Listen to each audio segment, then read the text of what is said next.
گھر میں رزق کو تنگ کر دینے والی عادت، گھر میں مردوں کا ہاتھ پر مہندی لگانا،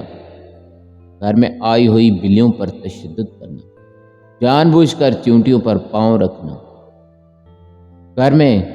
درخت سے کچا پھل توڑنا، گھر میں ناخنوں کو کھانے کی عادت، قبلہ شریف کی طرف تھوک پھینکنا، نہاتے وقت کھڑے ہو کر پیشاب کرنا، رات کو اللہ کی عبادت کیے بغیر سونا، روزہ رکھ کر پھر روزے کو توڑ دینا، مسجد میں دنیا کی فضول باتیں کرنا، اذان کے وقت خاموش نہ ہونا،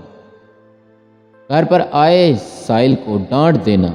غریب اور مسکین کے ساتھ جھگڑنا، اللہ کی نعمت کھا کر اللہ کا شکر ادا نہ، کسی غریب بندے کا حق کھا جانا، پرندوں کے سامنے سے خوراک چرانا، گھر میں پرندوں کے لیے پانی نہ رکھنا، غذا کھاتی مکھیوں کو اچانک اڑا دینا، حشرات کو کھانا کھاتے وقت نہ بھگا دینا، اللہ کی دی ہوئی نعمت کا غلط استعمال کرنا، اللہ کے دیے میں سے نہ دینا، اللہ کے نام پر خرچ نہ کرنا،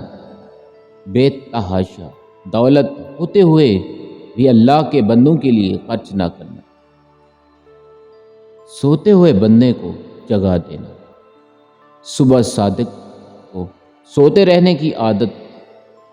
یتیموں کی مالی مدد نہ کرنا، دولت ہوتے ہوئے بھی روٹی کھا کر دسترخوان سے ہاتھ صاف کرنا، پخانا کر کے ہاتھ دھوتے وقت کلمہ نہ پڑھنا، یہ سب گھر میں غربت لانے والی عادتیں ہیں۔